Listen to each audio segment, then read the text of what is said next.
Hey there, Pinpoint Players. Tim here with the Pinpoint Player Podcast. I'm joined with my buddy Rambo. How's it going, everybody? And tonight we're going to be splitting your heads open with the idea of multiplayer split-screen gaming.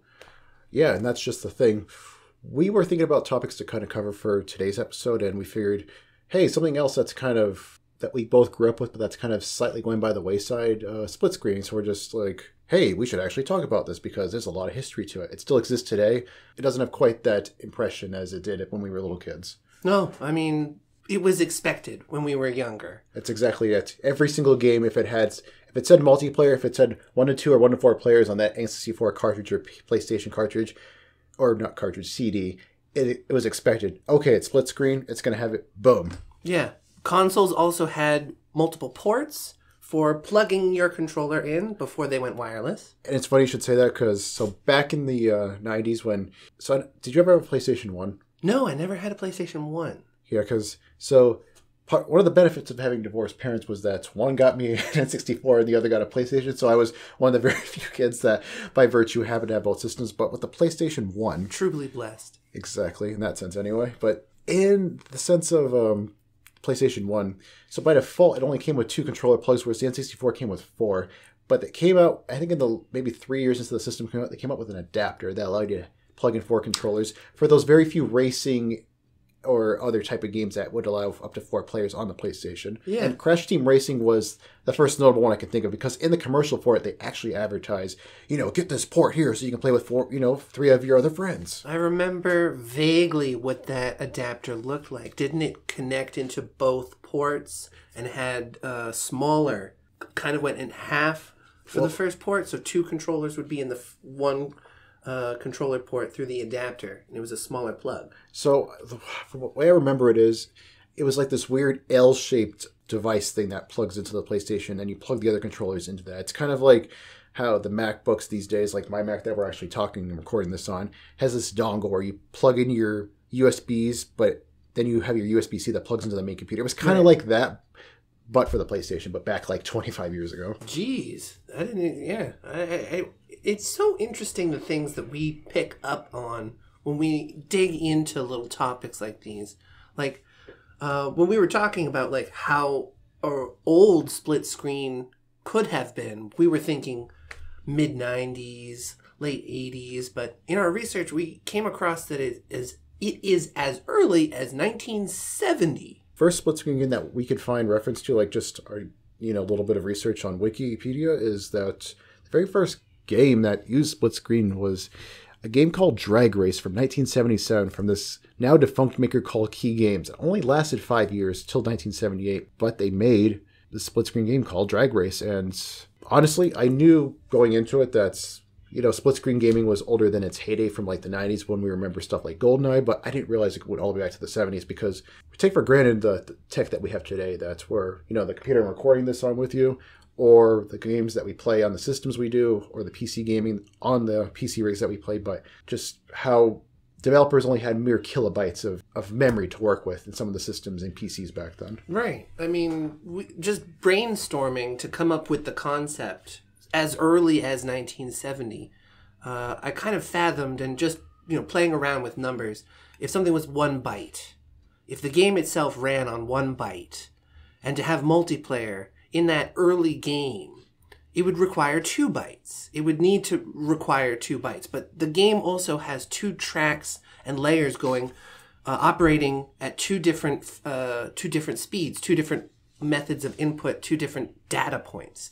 So you have 2 bytes running at the same time, but running those same 2 bytes to traverse different information. So you'd need a 5-bit system to run a 1-bit game with multiplayer. Right, exactly. That's a good kind of straight nuts and bolts answer. And that's what the reality. Even today, some of the games that exist today that still do have split screen games, you have to basically render the same thing 2, 3, or 4 times to be able to play it for everybody. Now, the exception being if you have a game like, say, Super Smash Bros. Melee, where you have 4 people on the same screen, that's different. But if you have like a 4-person racing game, you got to render that stuff 4 times. And the problem I've noticed these days, and we'll definitely get into more of this in a second, is it's not a priority anymore to have split-screen gaming, and it comes down to a couple of reasons, which we'll definitely get into.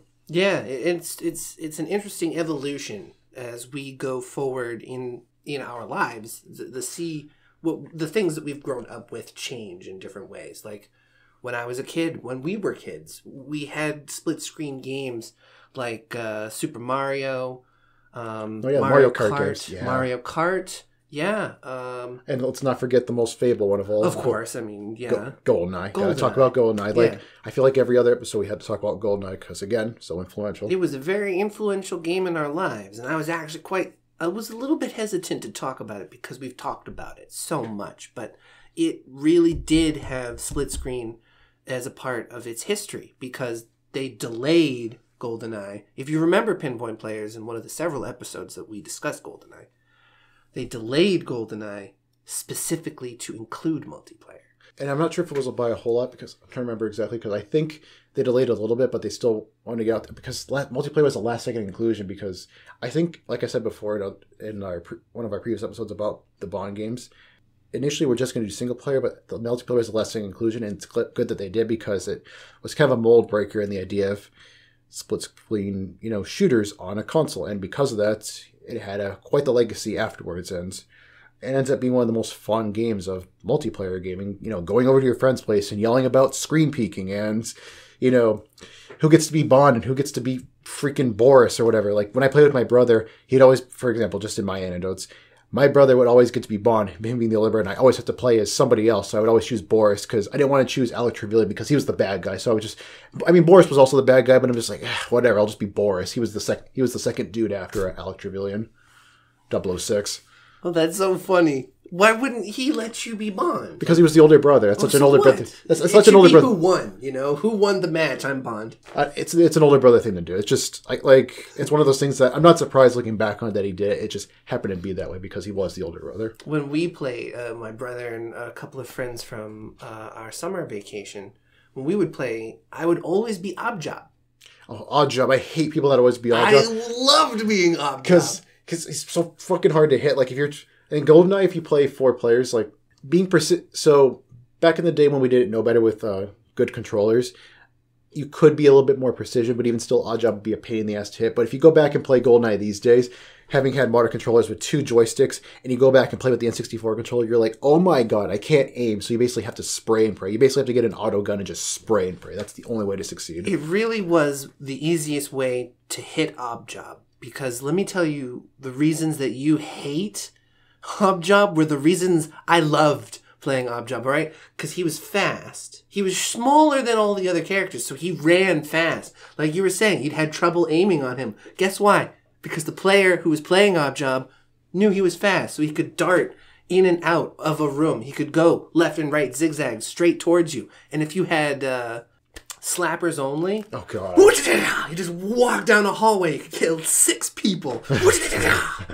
the funny part is, so I played the game and I hadn't seen Goldfinger, and then so I played Goldeneye, and then maybe like 7-8 years passed, and I finally got to see Goldfinger, and I saw Oddjob like sitting next to Sean Connery. I'm just like, okay, Oddjob isn't really that short. Like, Oddjob is almost the same height as Sean Connery. So I'm just like, why is he really short? And I could probably take a guess why in terms of the mindset. Sure. But even still, it's just like, he should not be this short. He should be the same height as Bond. Like, it should not be, like, I don't know, Natalia should be shorter, because I think Natalia was a little bit shorter than Pierce, although I have to go watch it again to make sure. We'd have to watch the movie. Hey, Pinpoint Players, if you want us to watch the movie, let us know.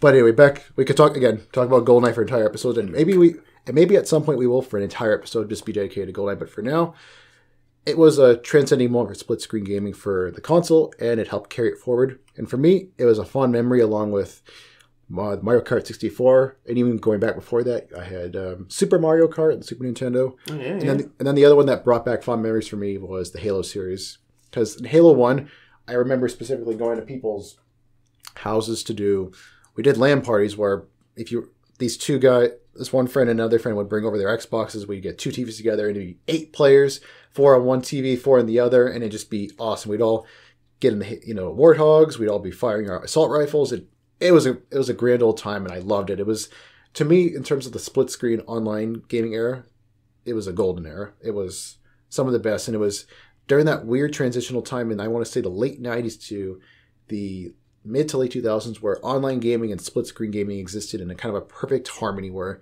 you could have both at once instead of just having, like today, one or the other. Right. The natural progression that we were all making.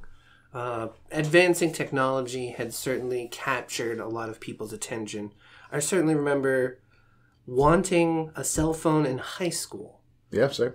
Yeah. Like, even by today's standards, like those crappy Nokia phones, but I wanted one. I wanted to be able to, like, yeah, I got a cell phone because this guy in this movie that I saw, he looked cool. He had a cell phone. Right. I wanted to be able to talk to my family and my friends whenever I wanted. I wanted that new advancement. I wanted to be a part of that culture.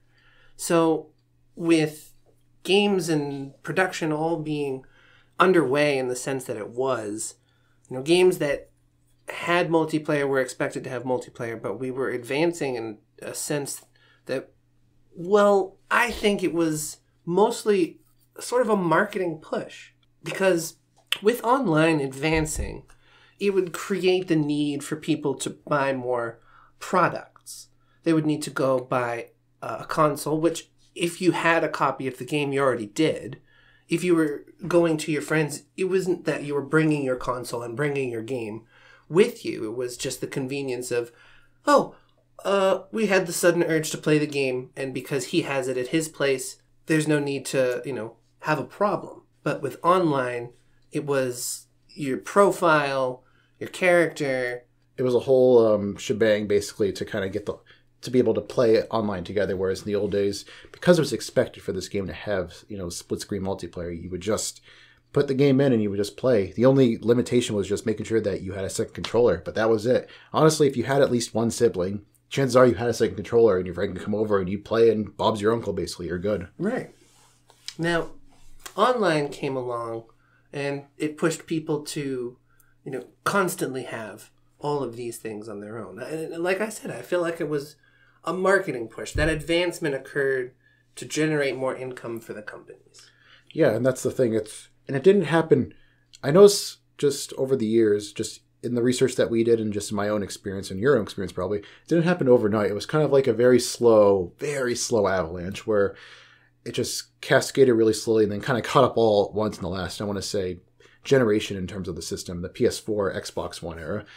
And I say that because you had the 90s where you had a lot of split-screen gaming, whether it be racing, fighting, like your Smash Brother games, your Mario Karts of the world. But even going later on in the future, like in the mid-2000s or in the late 2000s, you had your Left 4 Dead. I love Left 4 Dead. It's a fantastic zombie game that I will go back and play every now and then because it is fun. Traversing that 5 parts of a level to basically see if we can survive and escape the area. I love that game.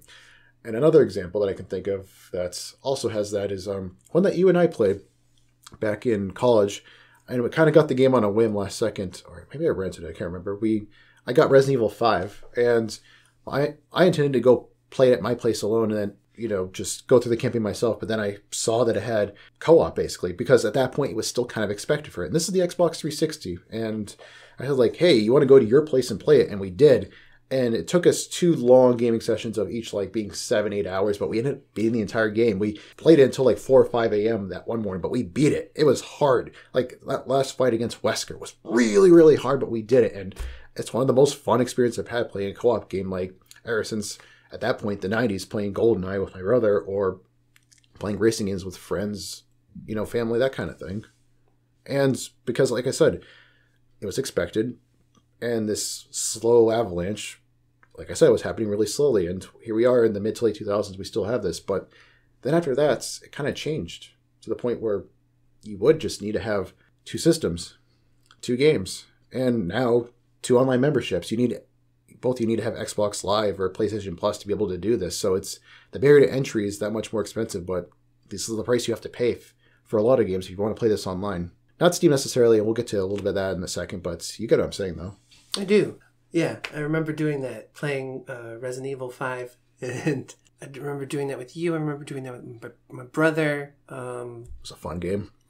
I remember the transitional period a little bit because I recognized the point where my buddies, my friends, and my brother's friends from Maine, we played Time Splitters 2 on the GameCube. Good game, good. Loved that game because the multiplayer had so much more than the story and the campaign. Same thing, too, with 007 Nightfire. Same idea. The customization and the fun with the multiplayer. Yeah. Yeah. It was absolutely... Because we would bring over memory cards. Be like, we built this map. We're playing on this map tonight. Or I've unlocked all these characters. We're playing this exactly. One. The characters were exclusive to the performance and based off of our own achievements. But... we would play that very often with the GameCube. And then the Wii, the Wii was right around the corner from the GameCube. And that was the PlayStation 3 and the Xbox era. My brother and I got Xboxes. There was a Christmas where we got one copy of the game. And our parents were expecting us to share it. As if it was the old days. Right. Like, you all, we got the system. So this is the game for the system. That'll just work across everything. Exactly. But my brother had started to drift into the online Call of Duty scene. And he realized that, I can just jump on a server with people all over the world who want to play a game the exact same time. So there wasn't a need to coordinate with other people. There wasn't a need to have friends readily available. It was just... convenience made simple. Oh, that's the thing. A lot of people, including myself, got into that world where it wasn't until later on that I had an Xbox 360 and then later on a PS3, so I didn't get the whole online Call of Duty scene because at the time I didn't have it. But then when I got it, it was just like, oh man, hopping online and playing, Team Deathmatch online. This is a brand new experience. This is really fun. And this is still kind of a little bit before the era where people would say huge obscenities online, like, cuss your mother out, that kind of thing. But so it was new, it was exciting because it was just a new frontier. And I don't know, it was just a really cool thing to get into at the time before it became kind of a big tropey fanboy, Call of Duty guys eating Doritos and pounding back Mountain Dews or Monster Energy. Before it became that trope, it was quite an experience just to be there on the frontier of it. Yeah. What was really interesting about that transition and those first kind of one small step for games, one small step, one giant leap for gamers or whatever, that moment of transitional between split screen and online was the connectivity that it offered to so many people, making the global community a global community kind of thing. We could talk to gamers who were, playing Call of Duty or whatever racing game or fighting game, whatever game you were enjoying. But you could play from someone in New Zealand, you could play someone in Indonesia, you could play someone in Frankfurt, Germany, all in one match, as long as you were all awake and had the internet. Yeah, that was the beautiful thing. It was bringing the world closer than ever. And at that point, the world had kind of been largely globalized, but it brought it even closer than ever before. And that was the cool thing. It brought a large community of people together. And I'm sure there are people out there that made friends with folks. In fact, in my personal experience, this is actually a twofer. This covers split screen and the online world and just kind of the worlds combining, like when it was in their heyday. So because I never had an original Xbox system, I never got to play, unless I went over to friends' place, I never got to play the original Halo or Halo 2. Again, only if I went over to friends' places. The first time I really got introduced to Halo I was at the dorms in college. My friend Bennett, we played... Shout out to Ben. Always shout out to Bennett. Played Halo 3 because he brought his Xbox system. We bonded over Halo 3. We played split screen. I sucked at it at first because I had no real Halo experience other than those first two Halo games. And again, rare, if that. And he kind of showed me the ropes. I went from being pretty garbage at Halo to being decent by the end of it. Like, where I was able to win, solo matches, that kind of thing. But he and I, we bonded over it. We played it and we had some of the best times of our lives just going through and playing those games. And I enjoyed every second of it. And those were some of my most fond memories, especially of college. But yeah, we would play that. We would play Guitar Hero. We play Rock Band. And we'll be doing an episode on that in the near future, so stay tuned for that. Looking forward to that. And we played a little bit of Call of Duty, but it was mostly the Rock Band, Guitar Hero, Halo, but sticking with the Halo. So yeah, he and I would play Halo split screen, and Halo 3 had this cool feature where all you had to do was have one account that had Xbox Live.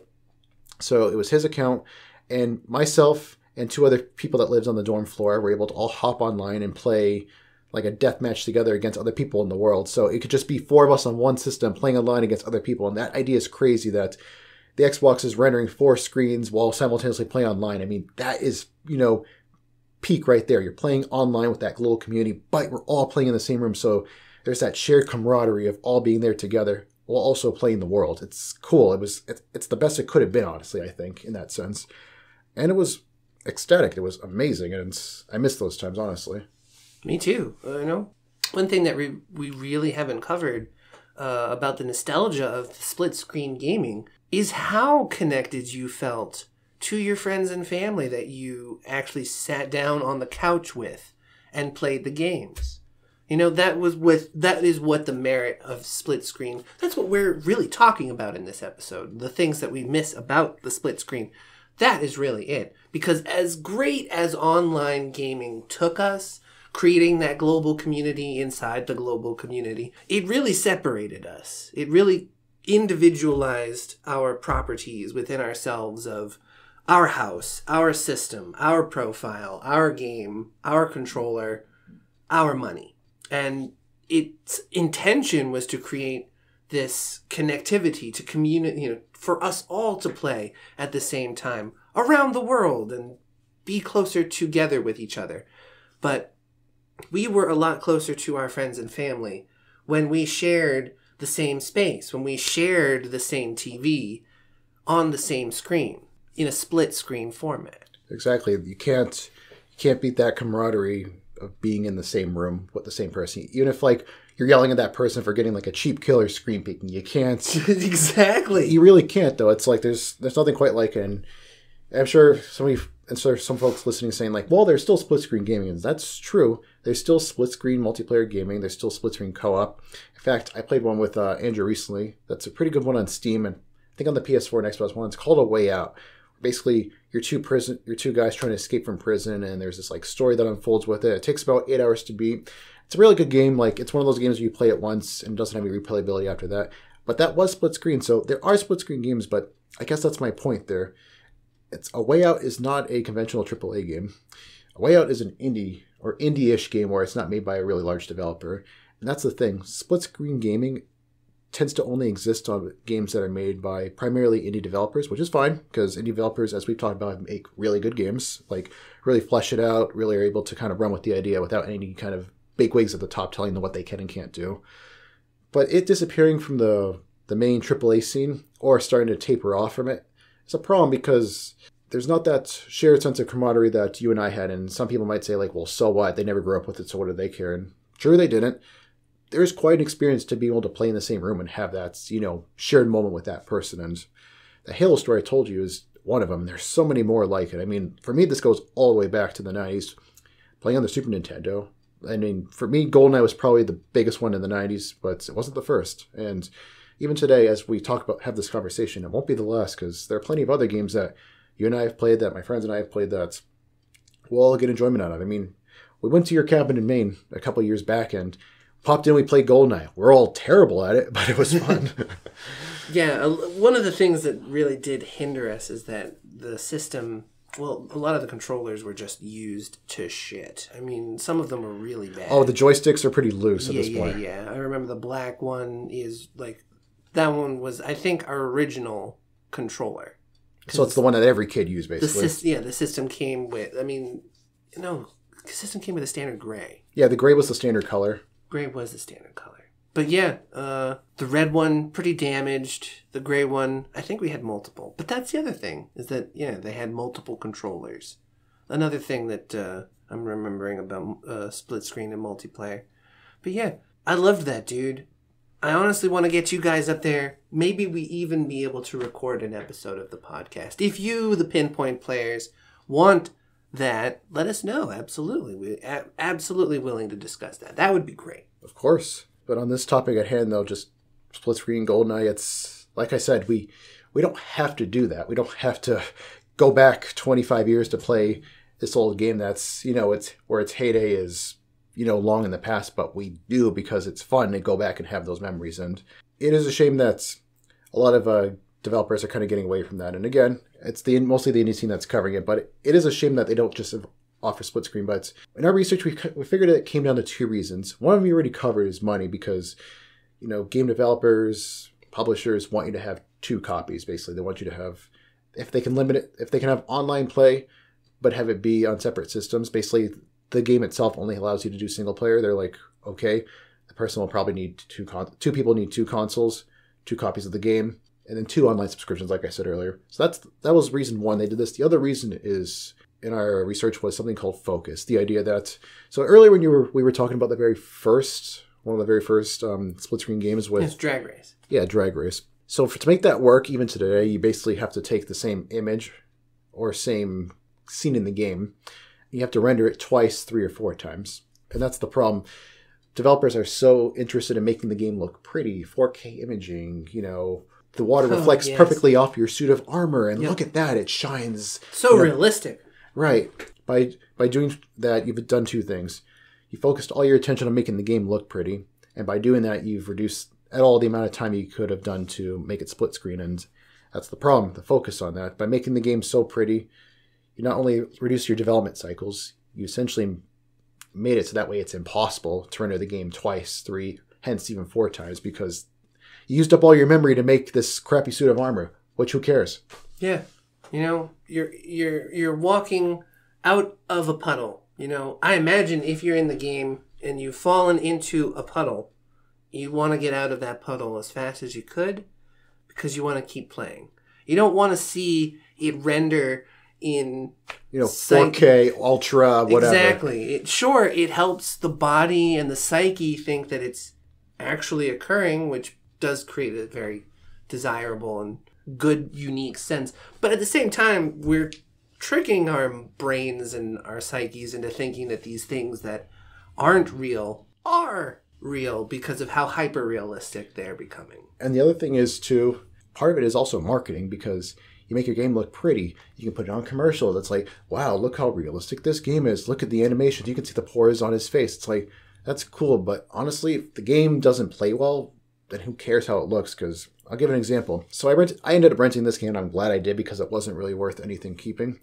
I played this game called The Order 1886, which is this alternate London reality where the premise was interesting enough. It wasn't amazing, but it's one of those things where I would have personally liked to have seen it get a sequel. The problem was it didn't get a sequel because it just didn't sell well enough, and I can tell you why. The campaign was too short. The story was, bare bones-ish. I wish it fleshed it out, honestly. But they wasted all the time in the advertising being like, hey, it's the most photorealistic game ever released on the PS4 at the time. This was back in 2014-15. And the graphics, to its credit, it did look amazing. But gameplay-wise, it didn't really do anything cutting edge. And nobody talks about it anymore today in 2021 because it just wasn't that memorable. And that was what I mean. It wasted all its cycles on making it itself look pretty that it just forgot to do anything else. Yeah, and I'd be really curious to look into who marketed that campaign for the game, because any skilled marketer would know that if your selling point of your product is how it looks, and that is what you're going to show in order to sell the product, you've already given the product away. If you're going to show how beautiful a painting is by taking a picture of it, who wants the painting when they can have the picture for free? I mean, it's kind of like, yeah, that's a good analogy there. But another thing I think of, just running with that, it's, you could go look up a high-resolution capture of, like, Van Gogh or Mona Lisa, but why would you? I mean, isn't the whole point to go to the museum and see it yourself and decide if you like it? Yeah, experience it, to see if you like it. If you like it, cool. If you don't like it, well, at least you tried it. But let's not put the horse before, or put the cart before the horse. Yeah, that's the analogy. Let's not Order 1886 this, Right, exactly. Let's, hey, if you make a game that has good gameplay, good multiplayer, and it looks pretty, it's like, congratulations, you got the whole package. Cool, we'll run with that, but you shouldn't put all your attention in that one thing. But anyway, we're staying too focused on this example, but you get the point, though. We were focused on the focus. Exactly, we're focused on the focus aspect of split screen. But going back, though, split screen. As I said, I used the analogy earlier of the slow avalanche, and I think just looking on the whole scope of it, going all the way back to the 70s to today, it has been a slow avalanche but I feel like that golden age, looking back on it, was between 2000 and 2010. You could argue it was a little bit before and after, and rightly so. But in this, we'll just say it was that 10-year gap where you had both online and split screen at the same time. They could live together in harmony. And Halo 3 is a good example of that. You could all play on the same system, like in the room, and against other people online at the same time. It was cool. I enjoyed every single little bit of that. But these days, generally speaking, unless it's an indie developer or Nintendo themselves, you won't see split screen. And when I use Nintendo specifically, Nintendo's focus has always been, something more family oriented, but it's because it's been more family oriented with Mario, like, your typical Mario games. You have, your Mario parties of the world. You have your Mario Karts of the world. In other words, Nintendo as a system, unless you're talking about Zelda, but that's always been a one-player thing, has always been geared toward a inclusive family, friends, split screen, all playing on the same screen together, multiplayer. I mean, let me put it this way, or not Mario. Nintendo is the only system I know where it has something called 8-player Smash. Right, yeah. In our research, yeah. I mean, yeah, I've always recognized it. I've always said that Nintendo was, the Disney of the gaming consoles. They were always very wholesome, very family-oriented. I mean, the Wii was the greatest example. They tried to innovate the controller to be more functional as an exercise. They wanted people to get up, in the middle of a game of Wii Sports, it'd be like, you've been playing for 30 minutes. Do you want to take a break, go outside? And you're like, no. No, I do not. I never want to. But yeah, the Switch, Nintendo's latest console, it's literally designed so that the controllers that you would use in single player can turn into individual controllers for people to play multiplayer games. Case in point, if you had 2 Switches, you would have 4 controllers, meaning you could have 4 people playing on one system. So they bumped up the ability with, everyone, I'm pretty sure these days, is familiar with Super Smash Brothers and the Super Smash Brothers franchise. We should really do an episode on that. Oh, yeah, absolutely. But yeah, that game, you can have up to 8 people, 8 individual people playing on the same screen. Now, you'll probably want a big, fat HD TV to do this, but you can. Yeah, you can do it on the small screen. You can do it on the big screen. Nintendo has always been people-oriented. Right, and they want you to all play together and have fun together. I mean, you have almost 25 years of Mario Party and yelling at somebody for stealing your star to prove that. So that's what I mean. Nintendo, indie gamers, or indie developers, I should say. And then another category where this is the other one that kind of bucks that trend a little bit is the Lego games. Lego games are the only other thing where, regardless of the system it comes out on, it always has a split screen multiplayer component where the idea is, again, family friendly. You play it with your friends, you play it with a significant other, or you play it with your family. Like, you get it for, like, let's say you're a father, mother, that you want to play it with your little kid and you want to play something that's kind of safe-ish. You play Lego, and it's catered to that because, again, being family friendly. But outside of those 2 big wedge cases in regards to, like I said, Nintendo and Lego, the biggest ones are going to be those indie developers that decide, like, you know what, I had fun. And that's the thing. These indie developers were kind of us, basically, as kids. Like, some might be a little bit older, some might be a little bit younger, but they remember the fondness of split screen. So they figured, okay, well, let's do this. Let's make this game split screen because, why not, basically? I enjoyed it, so let's make it a thing. I mean, the game we played last night before this episode, we played Death Road to Canada. Yeah. And what's cool about that game on Steam is the developers added an option called, I think it's remote play. Yeah. But the idea is only one person has to own the game, and this person can invite 3 other people to go play on the same game session together. So that way, instead of each person buying a $20 copy, only one person has to, and we can all get the enjoyment out of it. And a lot of games on Steam actually do this, and I'm glad that's a thing. And I realize that Sony, PlayStation, and the Microsoft Xbox also does the same thing, where they have a version of that where developers can enable that as an option. Now, most developers probably won't enable that because they want you to buy their individual games and get more sales. But the ones that do, that's pretty cool that they do that, or they allow it. One of the biggest examples I can think of that did allow that is Andrew and I played NHL, where I owned a copy of the game. I paid $20 for it on sale, and I was able to send him an invite on the PlayStation to play it with me. I think you have to have PlayStation Plus to do that, but it would make sense because they've got to still make some sort of coin back. Of course. So it would make sense that they recoup some sort of loss if they're suggesting that, you can invite your friend to play the game without them purchasing it. It would suggest, they both need an online membership. Yeah, so I'm going to say I'm positive. I'm pretty positive that you need that. But in any case, we were able to do that. played the game, have fun. We were able to play through an entire season as the Halifax Mooseheads against the entire NHL. And again, really fun. Harkens back to the idea of split screen, in the same room camaraderie. But the funny thing is, we were in different places entirely. He was in his apartment in Brookline, and I was at my apartment in Brighton, and we all made it work. But in the end, I guess my point is there are tools that exist for us to play these split screen games today. We can either go back and play these old games, or we can play the ones that allow us to do today.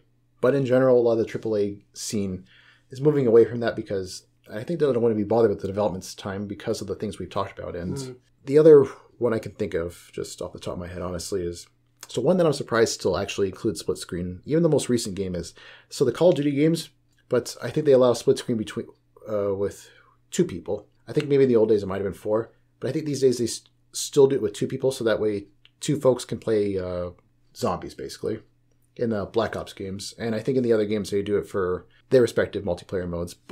But outside of wedge cases like that, I would say generally you don't really see it. You're not going to see a Battlefield game with split screen. You're not going to see Fortnite with split screen. They want you to each play it on their individual system and pay for cosmetics and pay for microtransactions. Yeah.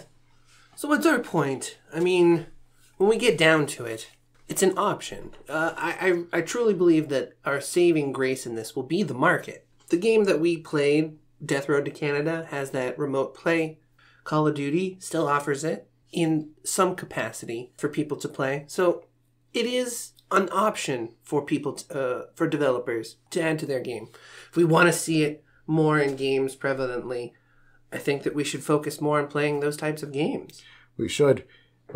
And folks that want this stuff back, definitely support developers and definitely, mention them, tweet at them, say that you want this stuff. It really means a lot to you. I mean, in some games, they probably won't bother because it's meant to be a single-player narrative and they won't have any kind of multiplayer. Fair enough.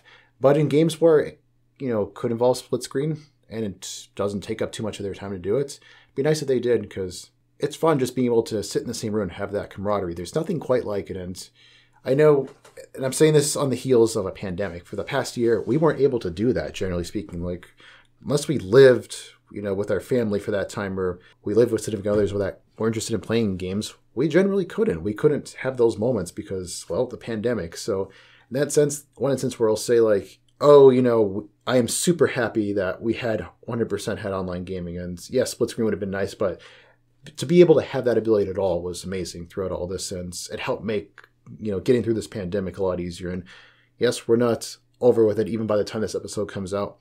But compared to where we were, because we're recording this in the middle of May, compared to where we were even somewhat recently before this episode, it was trying times. So I'm glad that this online gaming allowed us to do it. But when this pandemic's a little tapering down and everyone's getting the vaccine and getting out there in the world, and you want to have a good old time with, some old friends or family, maybe dust off that N64 or PlayStation and go play some split screen game. Or if there's a new indie-ish game that you enjoy and you want to introduce to them, definitely do so because, like I said, there's nothing quite like yelling at your siblings or friends when they either kick your ass or, screen peek. Let's bring back the gaming that we remember in the way that we want to play the game. Pinpoint Players, thank you so much for joining us tonight on this episode of the Pinpoint Player Podcast, the multiplayer split screen episode. If you guys like what you heard, give us a 5-star rating on Apple Podcasts. It greatly helps with outreach and getting to new members, so please do so there. And if you like our stuff as well, give us a follow on Spotify because for the same reasons, it helps us reach new people and get our word out there. You can also find us at Instagram at Pinpoint Players. We post stuff there from time to time, and if you ever want to send us a DM about episode suggestion or feedback, go ahead and let us know there. We're also on the YouTube. We've got some great content up there. We've got some wonderful Pokemon card openings. We've got a wonderful Yu-Gi-Oh card opening. We're going to have some wonderful content planned for the future, so stay tuned there. Like, follow, and even subscribe if you can. And of course, if you want to reach us old school by email or at pinpointplayers@gmail.com. And with that, thanks guys for listening to our multiplayer discussion. We'll see you for the next one. Take it easy, guys.